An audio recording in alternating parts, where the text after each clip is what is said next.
Ladies and gentlemen, welcome back to the Ground and Pound Podcast, a show where, as always, we're hitting you with them elbows of knowledge. And PFL Chicago is here, and as always, your boys here on the Ground and Pound Podcast are going to break the whole thing down. We've got Mckee taking on Pettis in the main event, some stacked prelims here, a decent PFL card. And if you're enjoying the content, hit that like and subscribe button. As you may notice, Carlos is not here this week. He'll be back to our usual scheduled programming next week, and we're going to dive right into the early prelims here and get this thing rolling. All right, guys, opening bout here for PFL Chicago. We've got Nate Jennerman taking on Valanti Atsas. Valanti Atsas is actually fighting out of Chicago. He's trained there for a few years now, regional scene guy, and he's mostly a grappler. He's a guy that's going to get in your face. He's going to look to take the fight to the ground. He has good scrambles, and I think realistically on this, pretty much this PFL fight card that they've put these two guys together so that they will both engage in the grappling, as that's both guys' main skill set. Obviously, Nate Jennerman is a guy that you might remember fighting on the Ultimate Fighter on Team McGregor. He did have a stint in the PFL previously. He did have that fight where he won by third round rear naked choke, but we saw most of his striking, and I think that's always been his weakness. But he tries to stay technical on the feet, but he lacks a lot of head movement. So if Atsas here does come in and throw something wild, there is a chance that he might be able to stop Jennerman on the feet. But I'm going to say if Jennerman does decide to take this one to the ground, he should be the better grappler. I watched some tape on Atsas for the regional scene, and one of the fights that he did manage to win by split decision. The commentary team was talking a lot about how his opponent was a very good Muay Thai striker. Well, that Muay Thai striker was able to take him down, reverse position at times, and ultimately show that Atsas isn't actually as good a grappler, in my opinion, as probably his submission victories would prove, another tape study would prove. And I think that Jennerman here is the much better grappler if the fight does hit the mat. I think he's the better wrestler. I think he'll be able to take this fight to the mat whenever he wants to. It just depends on if Jennerman wants to stand here and get a knockout. If you saw in his PFL fight where he was able to get that third round rear naked choke, he decided to stand and trade on the feet. I'd like to see Jennerman come in here, mix in the grappling early, use his experience, use the fact that he's fought the much tougher level competition, get this fight to the ground where he should be the better fighter and ultimately look for a submission or ground and pound victory. Valanti on the feet, he's not necessarily the most technical, but he does throw wild and he will crash the pocket, and it only takes one really to put out Jennerman, as his head does not move off that center line. So the pick's going to be Nate Jennerman, but not with a greater deal of confidence, because of the fact that I can't rely on him to come in and use his best skill set against a guy that realistically is not as high level on the ground as Jennerman. So I'd like to see him come in here, get the takedowns, use his grappling. You know, maybe just move your head a little bit, Jennerman, for me, and you might be all good. But give me Nate Jennerman here to get this one done on the early prelim opener of PFL Chicago. And next up at PFL Chicago, a name that we are quite familiar with here in the PFL, Ali Walsh, the grandson of the legend of boxing, Muhammad Ali, taking on Dash Harris. Give me Ali Walsh here. I have seen some tape on Harris, and I got to say it was very difficult to find. I spent a lot longer looking for the tape than actually studying the tape. But Harris, obviously 2-0, a guy that on the regional scene, I think he's a little bit careless. He tends to crash the pocket, and he's a guy that can get a little bit reckless, kind of coming into the pocket. And I think that that's going to be an absolute recipe for disaster here against a guy in Ali Walsh that has very measured boxing, power in the hands. And he's a guy that I think, kind of a guy that's looked to mix in a lot of his skill sets now. He's not just known as a boxer. He's not just a guy that's going to come in and wing punches and look for those big power shots and, kind of welcome himself into the pocket with reckless abandonment. He's a guy that's very measured. He fights behind a jab. He rolls with punches very well. And he's doing a good job now of kind of attacking the lead leg, which is definitely something that Harris leaves out there to be kicked. And even in Ali Walsh's previous fights, we saw him obviously struggle with the ground game and get taken down and submitted. But I don't think that Harris has got that kind of ground game. Even when you look at the regional tape of Harris, that his corner's kind of having to tell him, put your hooks in, or stay in dominant position, and he's always kind of rushing in these grappling exchanges. So I'm not necessarily worried about Harris kind of taking Ali Walsh down here, having the grappling advantage, because I think that Ali Walsh is working on that from the time that he's entered MMA from the boxing realm. And I think he should be able to defend the takedowns of Harris if Harris does decide to shoot. I think Ali Walsh is very measured on the feet, and I think he will be able to find the kill shot here against Harris, who, like I said, can be very, very reckless at times. He does a good job of being able to find that kill shot. He rips to the body as well, and I think that Harris, realistically, he fights like a 22-year-old that's only just discovered MMA. He fights like a guy that doesn't have a ton of experience. He fights like a guy that, is kind of double parked, but I just don't think he carries the power to really hurt Ali Walsh here. So outside of some sort of flash knockout or maybe an improved skill set that we've not seen here, I think Ali Walsh should be able to find the knockout with a measured approach here on the feet. I'm going to say second round TKO where he rips to the body, comes upstairs, or even just counters Harris as he crashes into the pocket. Either way, I see Ali Walsh here getting his hand raised with the boxing, with the big power shots, and finding the chin of Harris on the feet. And next up at PFL Chicago, we've got the heavyweights. We've got Rodrigo Nascimento taking on Alexandr Romanov. Obviously, both of these guys very familiar with each other from their UFC days. Romanov being able to get his hand raised in that one. And if you remember that fight, Romanov came out early. He was able to get the takedown, control Nascimento for the long periods of that first round.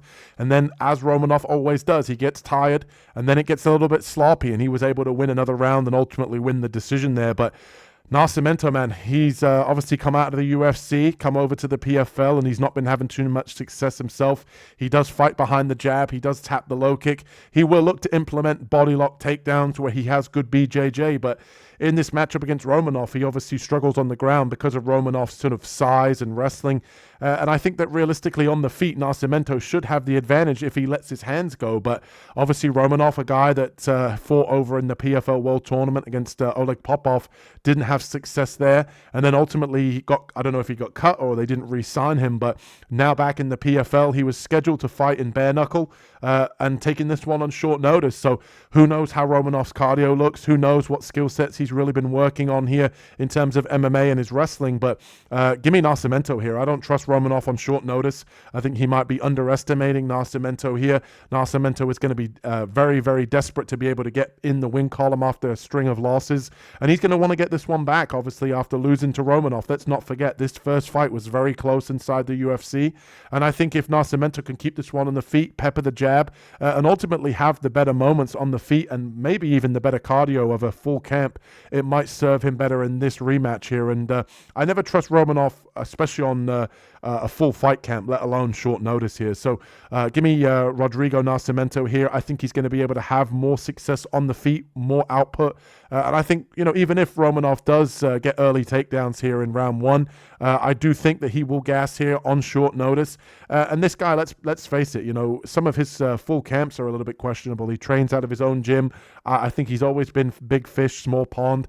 And I think he might be coming in here, kind of thinking that he can run through Nascimento after beating him in their first fight. So give me Rodrigo Nascimento here, a motivated guy who wants to get back in the win column and get one back after losing to Romanov. Sign me up for that. Give me Rodrigo Nascimento here to keep this one on the feet and win with the striking. And next up at PFL Chicago, we've got Paulina Wisniewska taking on Kana Watanabe. Give me Wisniewska in this one. I think she's a little bit more well-rounded, and I think Watanabe really lacks a certain skill set on the feet to be able to hang in the kickboxing with Wisniewska. There's no secret that Watanabe wants to take you down. She wants to use her grappling, get on top and try and submit you or use ground and pound. And obviously she has fought the more decorated who's who inside the PFL, obviously coming off of the Liz Carmouche loss along with the Jenna Bishop loss. But I think Wisniewska here is going to make it 3 in a row. She's the much better striker. She's a long, rangy kickboxer on the feet, and I think she's going to have the speed advantage as well, especially being faster to the punch. Watanabe kind of leaves her head out there to be hit, and I think that she lacks a lot of head movement. Wisniewska can definitely capitalize on that. And even when it comes to the ground game of Wisniewska, we've seen in the past where she does get, takedowns, she does take the back, she does implement her own grappling. I'd like to see her stay away from that here and really just use her grappling for defensive purposes against Watanabe. Have good footwork, circle on the outside, stay off the fence, and really just poke and prod at Watanabe at range, because we've seen with Watanabe that when she gets frustrated and she can't get into the clinch or she can't get takedowns, she is very hittable, but she will crash the pocket, and that's going to really open up Wisniewska for her counter shots to be able to throw that straight right down the pipe, time a knee up the middle, for example, if Watanabe does shoot him for a takedown.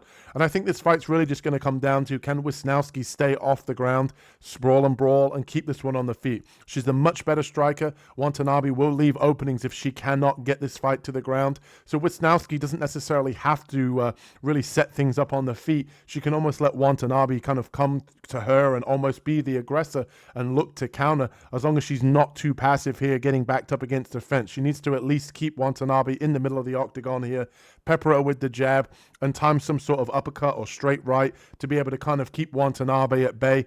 Give me Paulina Wisniewska here to use the striking, use her grappling defensively, keep this one on the feet, and she should be able to win a decision here against Watanabe that, let's face it, at 37, she's kind of a little bit over the hill. Even though she has fought the tougher level competition, I do think that she's past her prime at this point. 10 years her senior. I think she's going to be a little bit slower, and I think Wisniewska should be able to get this one done by unanimous decision.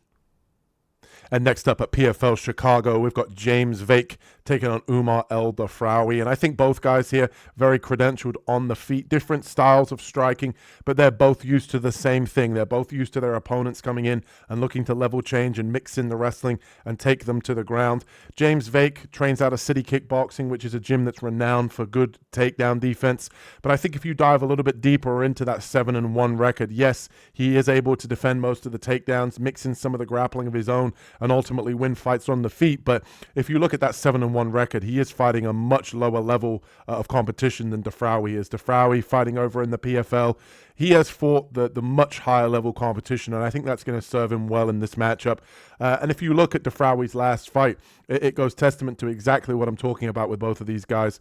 He fought an Albanian, I forget the guy's name, but the Albanian fighter that he fought in his last fight, 16-1, came in and really pushed a heavy wrestling pace. And Dafrawy was able to create space, throwing up triangles, throwing up arm bars to create space, get back to his feet early in round one. But the more that fight played out with the heavy wrestling approach, it really wore on him, really tired him out and gassed him out, and ultimately he struggled to really get off of his back in rounds 2 and 3. Dafrawy has a really nice style on the feet, very light on his feet, almost like a Kokushin karate style. James Vake is a little bit more of a traditional kickboxer. Dafrawy really loads up on a straight left hand, but I think the real difference maker in this fight is Dafrawy's footwork. He has a really nice ability to dart in and out of range, control when he wants to enter the pocket, and I think Vake, even though he might be the one moving forward, Dafrawy fights good off of the back foot. He has really nice kicks from the outside. He does a good job of throwing teeps to the body as well. And I just think overall his experience here, I think his ground game's a little bit better if it does hit the mat. I think Dafrawy should be the one to be able to get this one done on the feet. If he does want to mix in some grappling, I wouldn't be surprised if he does. And I think the power, I give the slight power edge as well to Dafrawy on the feet. My only concern here is that he does leap in and kind of get caught by some sort of knee. Dafrawy does load up on that straight left, but he manages to kind of throw it to the body and sometimes to the head. As long as he times that shot well, I think he'll be fine. But James Vake is not necessarily a guy that I think is going to be a good counter striker. I think he needs to be the one moving forward. And I think without the worry or the threat of the takedown, these two should really get after it. I think this is a great bout, and I think that the traditional kickboxing style against kind of the almost the Stephen Wonderboy Thompson style or the MVP style here in Dafrawy with that light sort of bouncing on their feet, Taekwondo, Kokushin karate style will really pay dividends here against Vake, who I think is going to be a little bit more planted, and I think Dafrawy can attack that lead leg. So give me Omar Dafrawy here to get this one done. And next up at PFL Chicago, we've got Borena Tsertsvadze taking on Jena Bishop. Give me Jena Bishop here. Both ladies like to get it done with the grappling. I think a lot of them leave a lot in there in terms of the striking ability, which definitely needs work. But I think Tsertsvadze here is a decent grappler. She likes to implement her judo. She has decent throws. She wants to back you up against the fence, get you in the clinch, and use her throws to get onto more dominant positions on the ground where she looks to do damage. She's very good from side control. She transitions into mount very well, where she'll look for elbows and big ground and pound.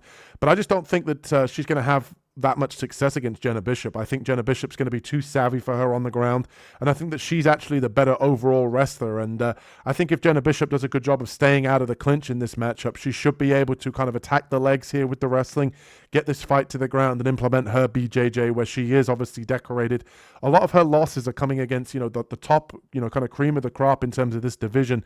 Tyler Santos, Dakota Ditcheva, and obviously losing to Liz Carmouche in her last fight. So no shame in the people that she's losing to. And I think because of her BJJ accolades, that any fighter that wants to take her to the ground is, doing it at her own risk. So even if Tsertsvadze decides to take this one to the ground and does get into a dominant position, I think that Bishop is going to be dangerous, throwing up arm bars, throwing up submissions off of her back.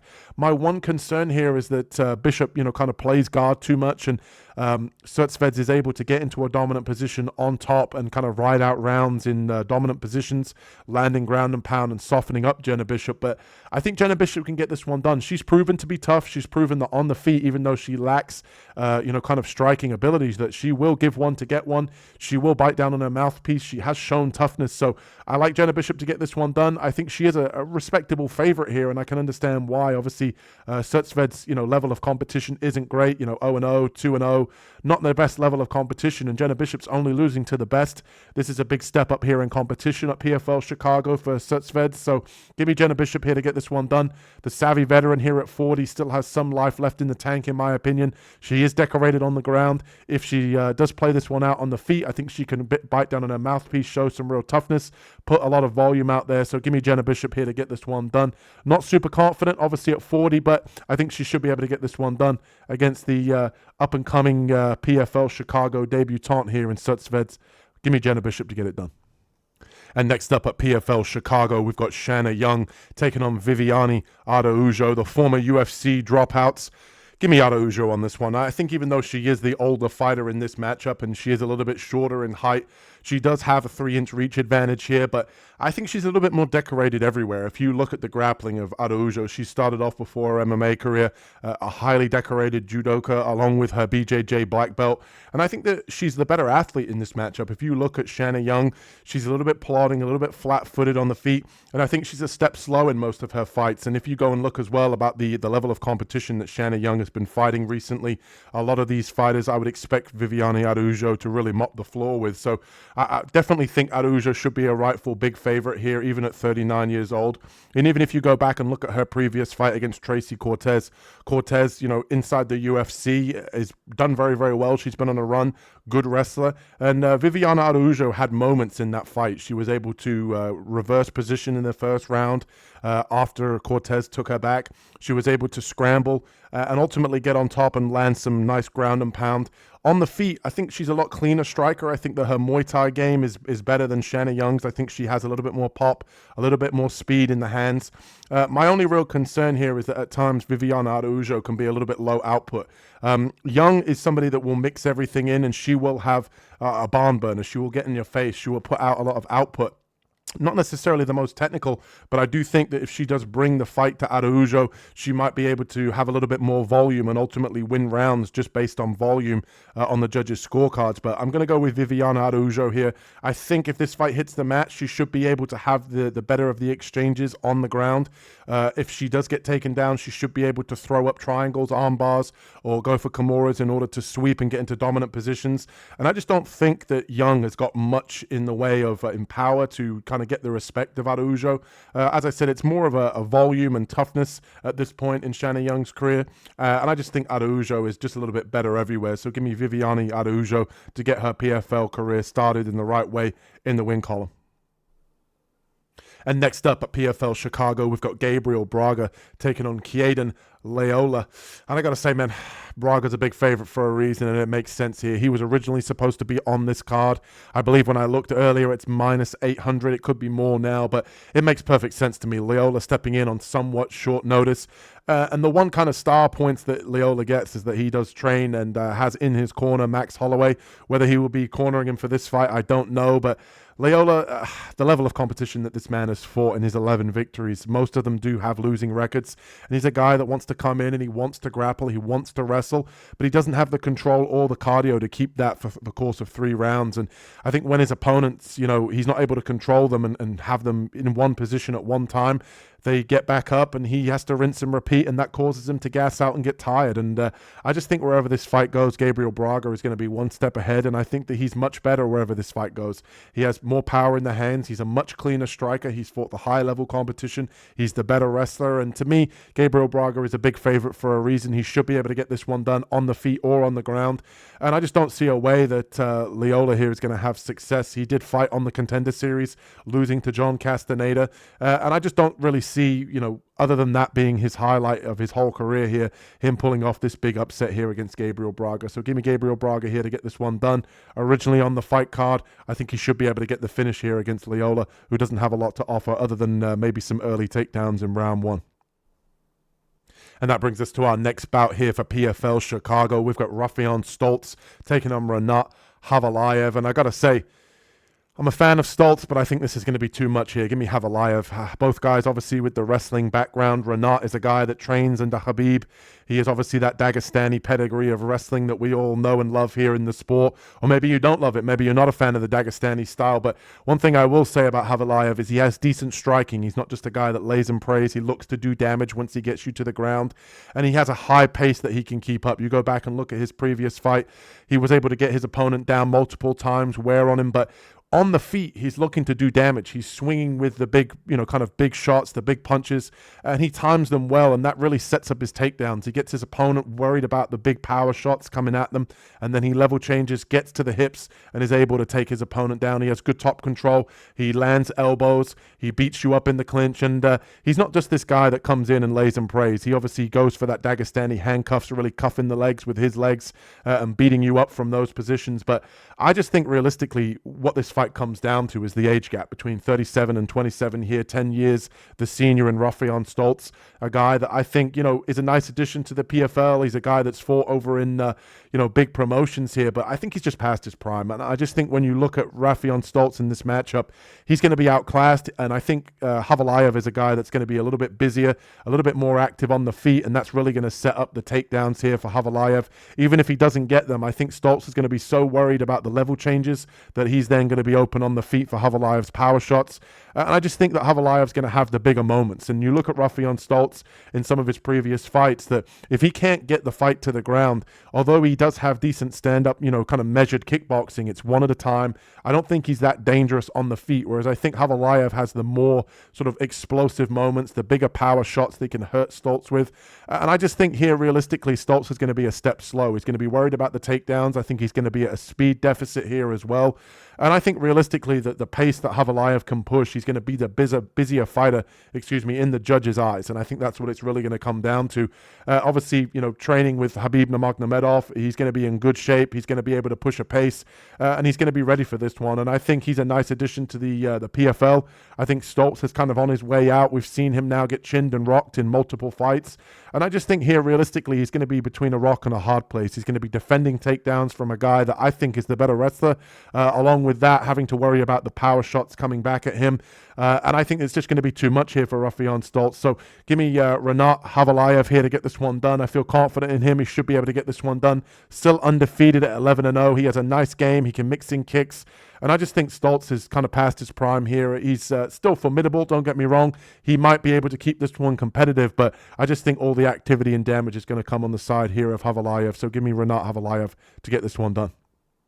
And that brings us to the co-main event here for PFL Chicago. And if you're enjoying the content, hit that like and subscribe button as we break down Josh Silveira taking on Jordan Newman. I think this is a great co-main event, a very even matchup in my opinion. And let's start off with Josh Silveira here, obviously training at American Top Team. A former 205er now that's come down and had success at 185, obviously coming off that victory against Ramazanov. And I got to say, he's a guy that I've not necessarily been that high on. I think even at 205, I was never really that high on him. He did wrestle Division 1 at Arizona State, but he is, kind of fallen in love with the jiu-jitsu and the striking, and you don't necessarily see too much out of the wrestling, but I think that's going to get tested here against Jordan Newman, the former two-time NCAA Division 3 champion. And I think realistically, this this matchup is a very even matchup, as I'm going to explain here. And I think both guys are actually mirror images of each other. And when you look on the feet, both guys tend to throw one shot at a time. Big power shots, kicks to the head, kicks to the body. Both guys will fight behind the jab. Jordan Newman, obviously 8-0 at this point, is still undefeated, but we saw in one of his previous fights that, he got dropped. He had to come back early in that first round, and he had to weather a storm. And he's a guy that I think in a lot of fights, if he can't get you to the ground, then he has to have a back and forth striking affair. It's really just going to come down to what his cardio looks like late in fights, along with the fact that Silveira is a guy, again, that I think he slows down as fights go on. But I'm actually going to go with Josh Silveira here. I think that he can push a little bit more of a pace than Newman. I think that Silveira is going to have to defend the takedowns of Jordan Newman early in this one. But I do think that the striking of Silveira is just going to be a little bit better, a little bit cleaner than Newman. And I think realistically, when you look at Josh Silveira, he's fought the higher level competition at this point as well. He is a guy that obviously trains at American Top Team with much higher level training partners, in my opinion. And I think that he's going to come in here, defend the takedowns of Newman, and I think he's going to take over late in this one. We saw him, he was able to defend a lot of the wrestling attacks of Ramazanov in his previous fight. And I think realistically, this is just going to come down to the striking. And I think Silveira knows that he can put a little bit more output out there. I think he does a good job as well of digging for underhooks, reversing position, and beating people up in the clinch, which I think he can have success against Newman here. I think he can wear on him as the bigger fighter as well, obviously a former 205er. I think he can really use that extra weight that he's going to have, I think, in this matchup, and kind of wear on Newman, gas him out a little bit here. I'm expecting maybe like 29-28 Silveira, or a split decision maybe even here. I think Jordan Newman wins the first round with his wrestling, but I think he gets a little bit tired, and I think that he has to fall back on the striking, which is where I think he's going to be a step slower. So give me Josh Silveira here. Not confident in this one, but I do think Silveira is, a little bit more comfortable on the feet. The pedigree in terms of him fighting in the PFL and fighting the bigger names is going to serve him well. And I think Jordan Newman here, even though he is a high-level wrestler, the higher-level wrestler in terms of what he's been able to win in that sport, I think when it comes to his overall striking and his cardio, I'm yet to see it. He could pull off the victory here, but I'm going to go with Josh Silveira to get this one done as the cleaner striker, defending the takedowns and winning a close split decision. And that brings us to the main event here for PFL Chicago. And if you're enjoying the content, hit that like and subscribe button as we break down this main event between Sergio Pettis and Mitchell Mckee. And I got to say, if you're unfamiliar with Mitchell Mckee, I was before doing this breakdown. I think this kid's a real prospect. I'm really excited for this main event. Great stylistic matchup between these two. And let's start off with Mitchell Mckee here. Wrestled out of Division 1 in Minnesota and 2019 All-American at that program. He does train out of Killcliff, obviously a great gym to be training at with the likes of Logan Storley, who you will probably see corner him in this fight. Logan Storley, his mentor as well, he actually got into MMA through Logan Storley and his connections. He was obviously wrestling and then transitioned into the sport. Logan Storley, a great mentor for him, especially with the well-rounded skill set and the wrestling background that Logan Storley has to be able to transition Mitch Mckee into the world of MMA. And I'm impressed with this kid. I think that he can really push a pace with the wrestling. He does a good job of feinting his level changes. And one of the things that I really like, you see these high-level wrestlers coming in from Division 1 programs, and you see it as well in the co-main event with guys like Jordan Newman, how they're able to manage the well-rounded game of MMA. It's not just about their wrestling, but also about their kickboxing and their striking. And I think that this guy's doing a good job of kind of working on all of his weaknesses. And his boxing looks decent. He carries a lot of power in the hands. He does a good job of being able to trade in the pocket, ripping to the body, and then coming upstairs. He doesn't necessarily headhunt, which I like. He bounces very light on his feet, bouncing in and out of range. My one criticism or a couple of criticisms about this kid is that when he does trade in the pocket, I think that he falls in love and kind of watches his damage or watches his work a little bit too much. He'll stay in the pocket, and ultimately sometimes he does get countered for that reason. He'll land one or two big shots, rip to the body, come upstairs, and then his opponent will fire back, and he'll be there ready to kind of receive those shots instead of kind of backing up or at least expecting to have his opponent counter. So that's something I would like to see him work on a little bit more. Obviously still only 28, so he's got a lot of time to improve. But a guy like Sergio Pettis can definitely capitalize on an opponent here in Mitch Mckee. that basically is not, going to sit and trade in the pocket. I think he's got a good counter-striking ability in Sergio Pettis, so he's got to be mindful of that. And I do think as well, another issue that he can have is at times, because he does stay in the pocket, he can get hit with spinning attacks, which we know with Pettis is a big thing for him. Obviously coming off that spinning elbow knockout of Magomedov. So he's got to be mindful of the spinning attacks of Pettis in this matchup. He's got to make sure he doesn't stand and trade in the pocket. And I think as well, one of the things that we saw with Mckee in the regional scene over in the LFA, which is where he's fought most of his 10 fights, he does a good job of being able to get on top and land ground and pound. He's not one of these lay and pray wrestlers. He will look to, kind of do damaging shots and really land power. That's why I'm excited for this main event, because I think, when you go back and look at Sergio Pettis' last performance against Magomedov, he was taken down in that fight before he was able to get that spinning elbow. And I think that's always been a criticism of him, where you can, these strong wrestlers can take Pettis down, control him on the ground, beat him up for long periods of rounds. And I think that's why this is a great stylistic matchup. I am going to lean ever so slightly to Pettis here. He does a good job of throwing up triangles and arm bars off of his back to create scrambles. I do think here, obviously, he has fought the much tougher level of competition here inside of MMA, obviously in the PFL as well, in Bellator and in the UFC. I'm going to give him the slight edge here. I think that he can use his kicks as well to be able to light up the lead leg of Mckee, which is a little bit of a weakness at times. Mckee can, kind of lean very heavy on that lead leg. I think Pettis can do a good job of chewing up that lead leg. And I think he needs to be careful as well with the spinning attacks, using them, kind of few and far between, because as we know, when guys like to spin, these heavy wrestlers will time that shot, duck underneath, and get a level change here. And I think this is, like I said, a great stylistic matchup. What Pettis does well is kind of what Mckee, has kind of been his weakness or his kryptonite up until this point, or at least holes in his game. And vice versa with Pettis, where he's struggled. He's been taken down by these high-level wrestlers. So not a confident pick from me. I am going to go with Pettis just to use his experience, do a little bit more damage. And I think, obviously, the 5-round experience as well for Pettis might shine through here in this main event. So give me Sergio Pettis here to get this one done in this main event for PFL Chicago. And there you have it, guys. PFL Chicago is in the books. And if you're enjoying the content, hit that like and subscribe button and check out some of our other videos on the channel. We've got UFC 327, Prohaska taking on Olberg over in Miami. Check out the dog of the week when that video is live. My favorite betting underdog on the channel. We went 2 in a row in the UFC, looking to make it 3 in a row, picking all underdogs. And if you're enjoying the content, hit that like and subscribe button, and we'll catch you guys in the next one. Peace.